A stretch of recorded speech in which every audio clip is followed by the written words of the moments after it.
It's a delivery deficit. Answering questions about the new EU reform treaty, Britain's Foreign Secretary David Miliband outlined why Britain was signing now. The government's been clear and firm in setting out what we understand to be the national interest, but I actually think clarity is valued in the European Union. People have known where we've stood on this treaty, and that doesn't mean that people agree with us, but they do understand it, and the fact that we've stuck to it has, I think, been respected.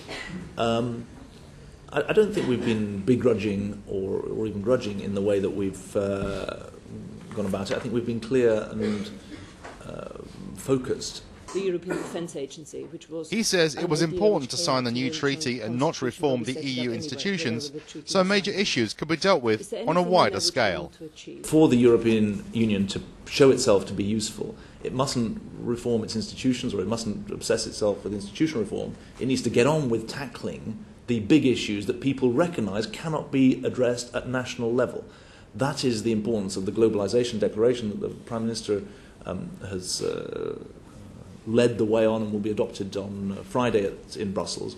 It's at the heart of the Global Europe pamphlet that he and I published. And the critical point about the Reform Treaty is that it brings to an end 6 or 7 years of institutional obsession and allows us to get on with those issues of climate change and energy, international terrorism, migration, trade, issues that are recognised from all sides of the spectrum as being genuinely issues that go beyond the national level, that are international issues. Conclusions that can come. When asked about the credibility of the treaty to the British public, he felt it was essential to tell people that being part of Europe was vital to meet global challenges. Our explanation and persuasion is the business that we're in. We don't write headlines and we don't publish newspapers, but we do have the power of our arguments, and that's what we've got to do. I think there's a wider case, which is that the country faces a very, very big choice.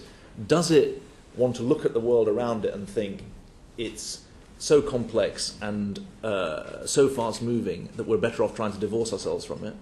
Or do we recognise that there isn't a divorce from issues of economic instability, terrorism, climate change, and the critical choice for this country is how we engage with those issues, both bilaterally with other countries and through multilateral institutions like the EU and like the UN.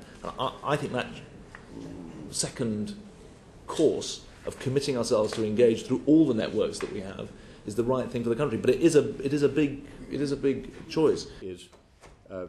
Britain firmly believes that by signing up to the new EU reform treaty will not compromise its sovereignty and ensure key issues can be tackled on a wider international platform.